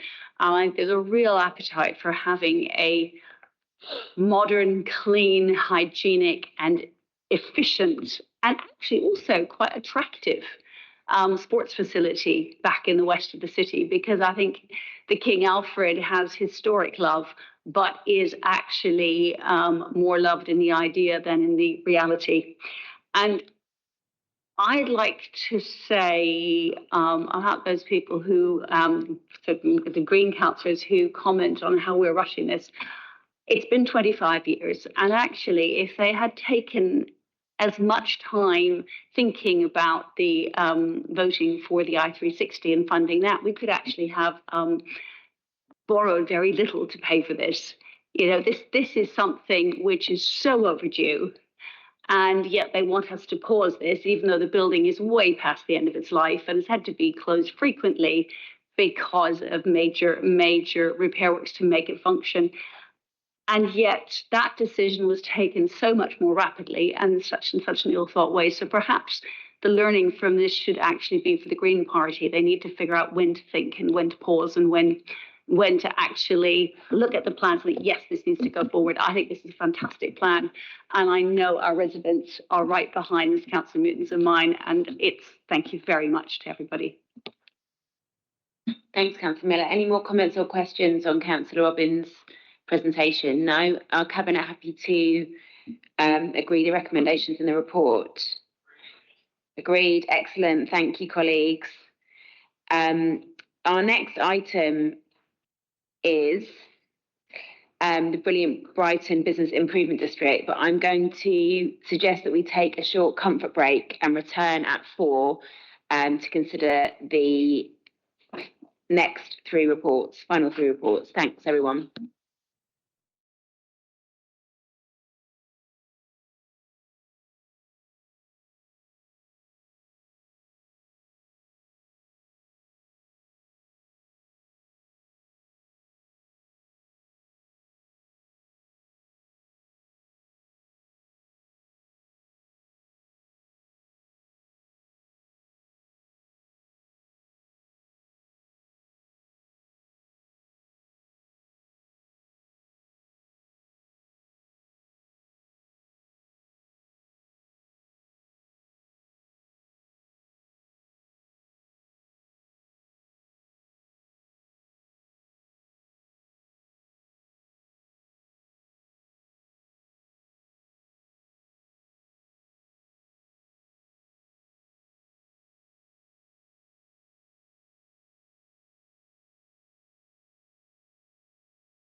We're going to get business underway again. So our next item is the corporate health, safety and wellbeing policy.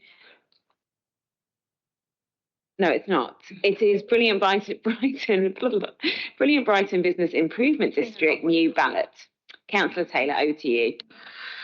Thank you, Chair. So the purpose of this report is to seek approval from Cabinet for the new Business Improvement District term that is due to commence on the 1st of July 2026 for 5 years.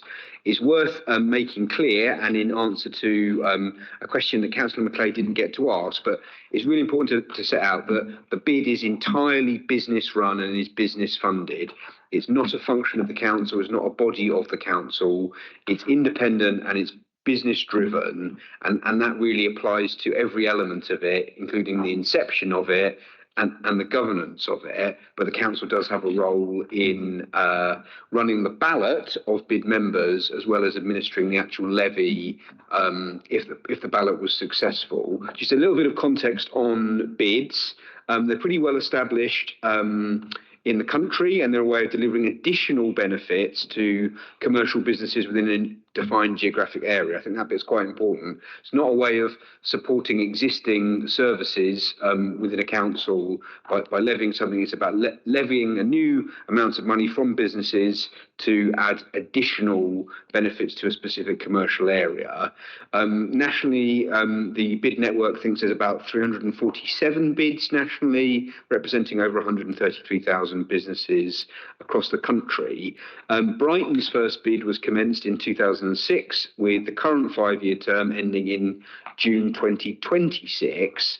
It was formed to help create a thriving, safe, clean and vibrant city centre, and has been broadly successful. And we want to thank everyone at Brilliant Brighton Bid, including Gavin Stewart, who's a great partner of the council, for all the work they've been doing in recent years to make the centre of town and their bid area as thriving and prosperous as possible.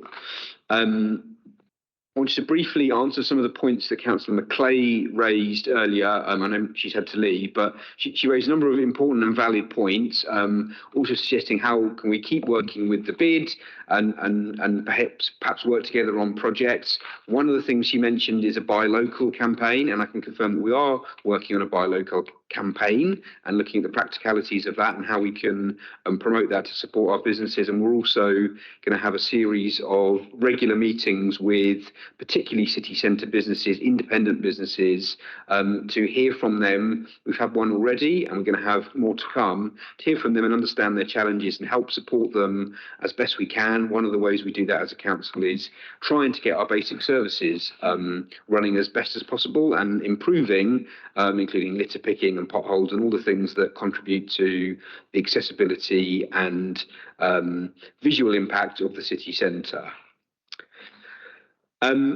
The bid aligns with the council plan, particularly a city to be proud of, but also a fair and inclusive city, and it also aligns with our economic plan that we published in 2023. The bid primarily supports small and medium-sized enterprises and micro businesses in the city centre, providing a programme of events and promotions that market the city as a destination for retail and hospitality. The bid's core team works closely with council departments to enhance the look and feel of the city.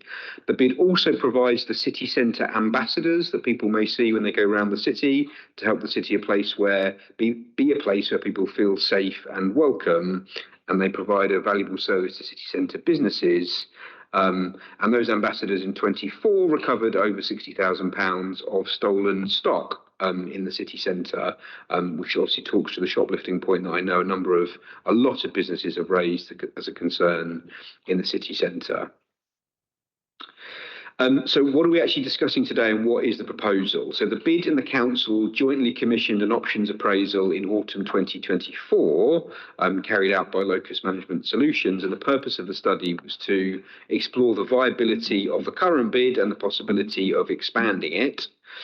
Subsequently, in January 2025, the directors of the bid board met and agreed to initiate the process of bid renewal and to explore the viability of expanding the bid. To be clear again, It's not the council that can propose or tell the bid whether they must continue or expand or shrink. That is for the bid themselves as a board in consultation with their own businesses to determine. Following that board meeting, consultations took place in June and July 25 with all non-domestic ratepayers in the affected areas, included a focus on the geographical scope as well as the options for expansion. The consultations considered the following: the existing bid area, inclusion of upper floor commercial premises within the existing bid area, Sydney Street and Trafalgar Street, Queen's Road, and the remainder of the lanes. It's worth noting that there was a mixed response to the consultation, with some businesses in the existing bid seeing the value, others concerned about their own cost base and whether it was something they would look to be part of. And so what the board has concluded and is proposed is set out in section 3.16 of the report. The geography of the bid is largely unchanged, although a few changes that are set out in the report. The key aspect of the proposal is that the upper floor of commercial premises will now be included. In the current state, it's just the retail street level elements of the buildings within the bid. It's now going to be expanded to the commercial premises above. The bid levy will be at 2%, and the bid levy rates will be aligned to the rateable values of March 2025. This should yield a higher level of funding for the overall bid that will allow them to continue to do their activities and expand their activities.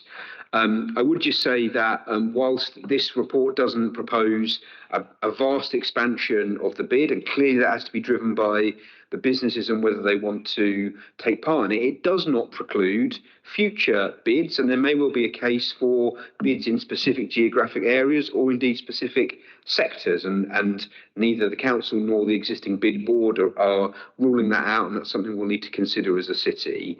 The report makes 3 recommendations that I ask Cabinet to support today. The Cabinet agrees to support the renewal of the bid for the period of July 26 to June 2031 on the basis that's set out in the report in 3.16 and 3.17. We're going to agree to delegate authority to the head of Cabinet Office to oversee the bid process and enter into the renewal of the bid operating agreement and associated documents. And the Cabinet agrees to post a notice of ballot on the 16th of October, pursuant to the Business Improvement District regulations. In other words, we agree to proceed with the balloting of members within the proposed district as to whether they do indeed want to renew and establish that bid. And I would ask Cabinet to support those recommendations. Thanks, Councillor Taylor. Really clear. Councillor Alexander. I just wanted to comment that I am very familiar with the bid, and I remember when it came in 2006, as I had a children's shop in Bond Street in the North Lane between 2003 and 2013, and I know there's at least one person in this chamber who bought their babies washable nappies from my shop. So and at the time I voted, I was one of the businesses that voted yes, because it did seem such a good idea. And yes, there is a small amount that each business has to pay each year, but I, as a business then, I thought it was very worthwhile because it paid for Christmas lights in the North Lane. It paid for really importantly, the security, which is, if you have a shop in the North Lane, you like to feel that you can have a radio and can radio for help if you need it, sort of thing. So I thoroughly support this because I think it's a great initiative. That's great to hear, Councillor Alexander. Councillor Allen. Thank you, Chair. Having worked with bids in Westminster and the City of London, I got to see how transformational they could be for businesses, residents and visitors, from things like jet washing all the way up to promoting the brand of a place internationally. They can be really good for a location. Bids do amazing work promoting and enhancing areas to encourage investment, increase footfall, and fundamentally to improve the enjoyment of a space for everyone. And as Cabinet Member for Public Realm, that's really important to what I do. Councillor Maclay in her representation mentioned shoplifting being on the rise, and certainly the Sussex Police has recorded an increase in shoplifting. Some of that is because from the directive of our Labour government, there is no longer a threshold of £200 that needs to be met before the police will intervene in a shoplifting incident, which was completely the wrong direction for the previous government to go in. More on that, the Labour government is currently putting through legislation not only to crack down more on shoplifting, which for independent businesses like those in the lanes and the North Lanes can be incredibly damaging, but is also making it a standalone offence to assault retail workers in the workplace, which I think is a big step in the right direction. Because just like workers in a trade union, businesses in a bid pool their resources and work together to tackle collective challenges. And that is something that I think is a no-brainer for our administration to back. And so I agree with all of the recommendations in the report. I hope businesses will vote to agree to the renewal of the bid, and I look forward to working with them over the next few years to collectively tackle a lot of the challenges in our city centre. Thank you, Councillor Allen. Councillor Mooton. Thank you, Chair. And I want to just generally show support for this paper and that bid proposal. I think it's a definite positive entity within our city centre, and I believe what they offer and bring to the shopping streets that they represent is really good. It enhances so many aspects of that area, but also the partnership with the Brighton Hove City Council. You referenced sorting out some of the highways, the pothole features, and all that. But actually, it can be a larger scale than that. So within this administration, we completed in 2023 the renewal of the Western Road, all the way from Montpellier Road right through to the clock tower. And that's made a transformational look and feel to that part of this bid area. And so there are things we can do in partnership to really lift the look and feel for this bid. So certainly, we'll support this paper and the proposal. I encourage members to really think to do the same. And just, I think the Western Road and Clock Tower improvements that we have delivered in the last completed within the last 2 years does show what can be done to improve this area, working in partnership with the council. Thank you. Thank you, Councillor Mooton. Councillor Miller. Thank you, Chair. Yes, as in my responsibility for tourism, I know how important the look and feel of the city is, and I feel that the money raised by the bid is absolutely vital for adding value to the centre of the city, the banners, the Christmas lights. These are things that would not be happening without the bid. And I think it's also fantastic that businesses are able to make a decision on the public realm in which they operate to ensure that what they feel they need in order to thrive is something they can do. And I think it's a fantastic thing. I hope that we will be able to extend this further in the next few years so that more areas of the city are covered by this. But I am absolutely completely delighted that we are proposing to reballot, and that there is a good prospect of it actually being approved again. So I completely support this report. Thank you, Councillor Miller. Any other comments or questions? In which case, the Cabinet happy to agree the recommendations? Agreed. Thanks, everybody.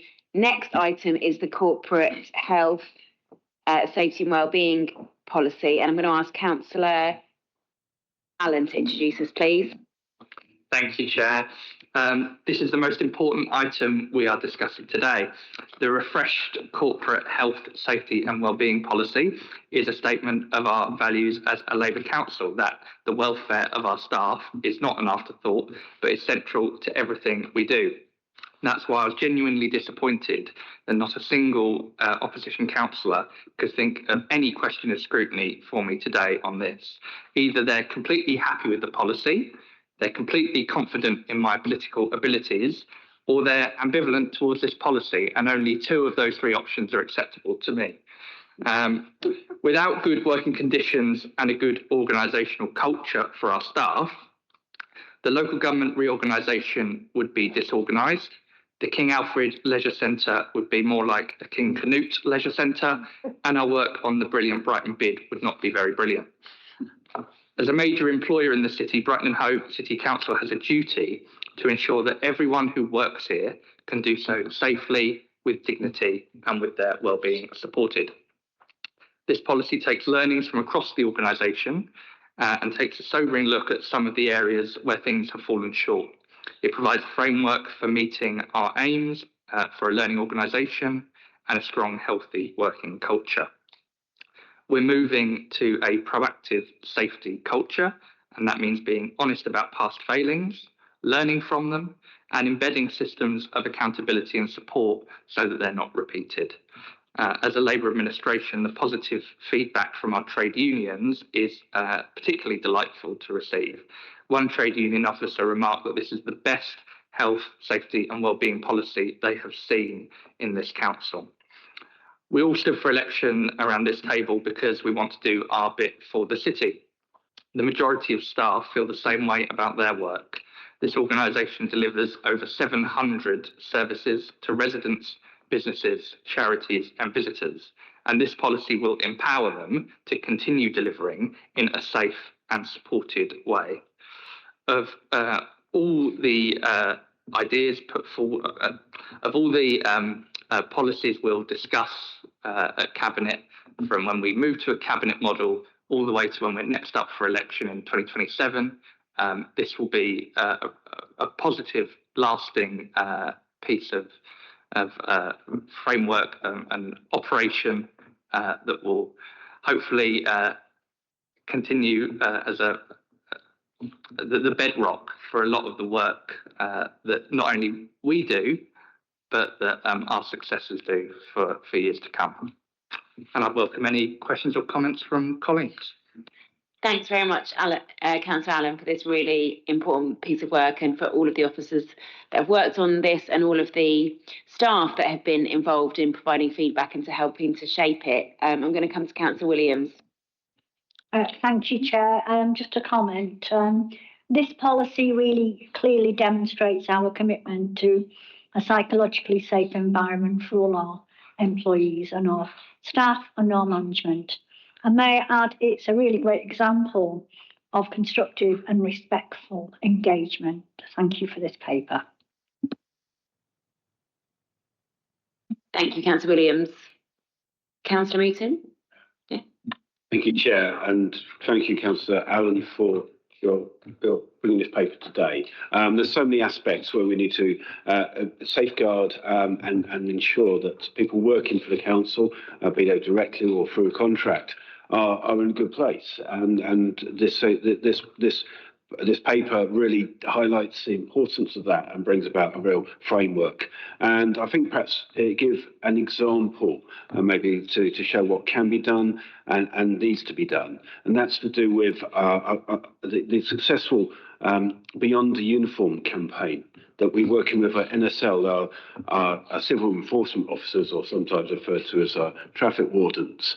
I'm a member of Patrol, which is Parking and Traffic Regulation outside London, Education Committee, and along with North Essex Parking Partnership, Brighton Hove City Council got the first prize in funding for a safety measures message around our parking enforcement officers who work on our streets of our city. And this campaign was launched in response to quite severe challenges that some of our officers were facing. So 53% of abuse directed at our parking officers came from uninvolved third parties. So they didn't know the people personally. They were getting abuse in the streets. And so recorded incidents of abuse have surged by more than 75% in 2024 compared with previous year, ranging from daily verbal insults to actually violent confrontations.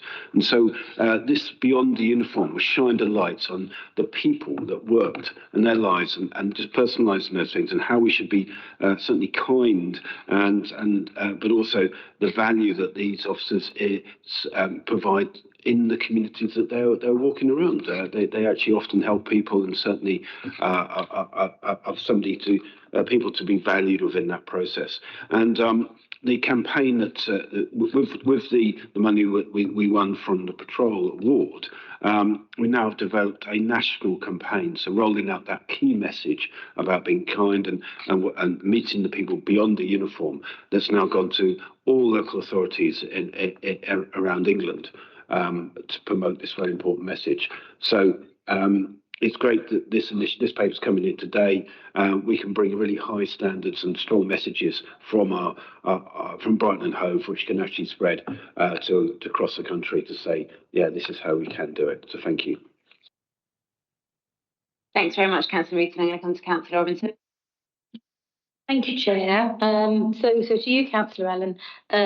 This week I sat as I subbed on the Audit and Standards Committee, and in that committee there was it was reported that our absence had increased. It was above the target that we had, and it increased from 11.6 FTE to 11.6 from 11.33 the previous year. So whilst that was quite high, officers reported that was in line with other local authorities.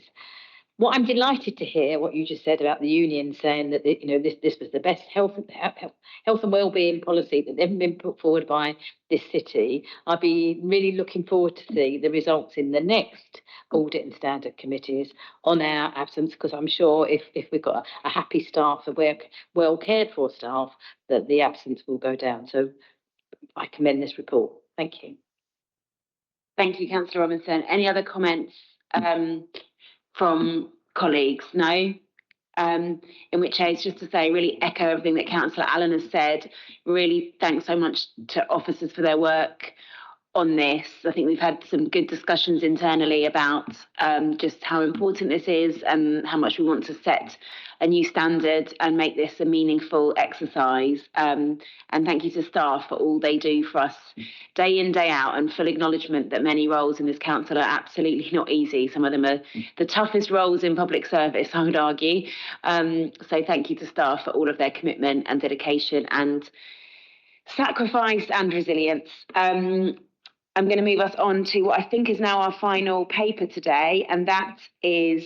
Sorry, Chair, we need to... Sorry, does Cabinet support the recommendation of the report?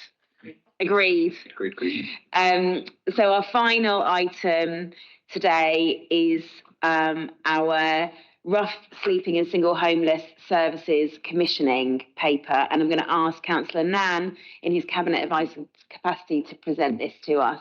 Councillor Nan. Thank you, Chair.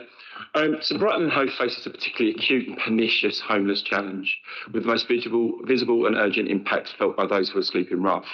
Our street outreach service provides essential support to both residents experiencing rough sleeping and the council's wider response. As the Chair noted in her introduction, our street outreach service plays a crucial role as the first point of contact for a resident reported sleeping rough. The team then maintains ongoing engagement with these residents and help to build trust and connections with them and other appropriate services. In addition, our street outreach service supports our severe weather emergency protocol response and coordinates 2 monthly snapshot street counts, and also plays a key role in delivering our official annual street count. The work provides valuable intelligence to support our approach to antisocial behaviour. To illustrate their impact, last year's official street count identified 76 residents sleeping rough in Brighton and Hove.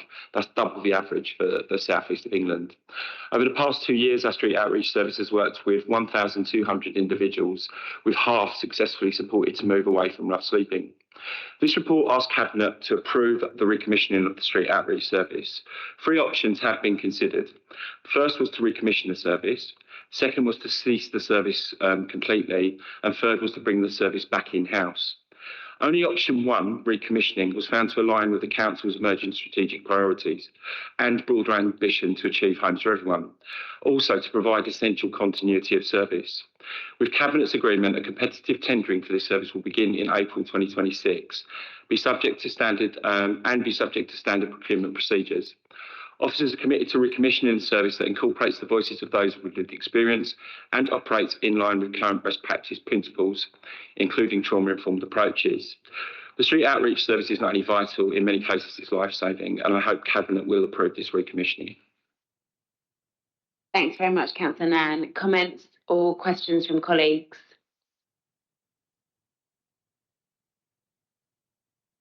Councillor Mooton. Thank you, Councillor, and thank you, Chair. So, yeah, in understanding what the options are here and recommissioning the service, can I just confirm whether it's delivering the same level of service as we have now, and will it still deliver our severe weather emergency protocol, for instance, SWEP, and just really check in with you on this to say with this option that you're presenting and you indicate a preferred option you'd like us to go forward with, will that deliver the same level of service or will it be improved in some way? How's your thoughts in relation to what we have previously and what we would have with this? Could I defer to Harry on this one, as he's more likely to give an accurate answer than I would?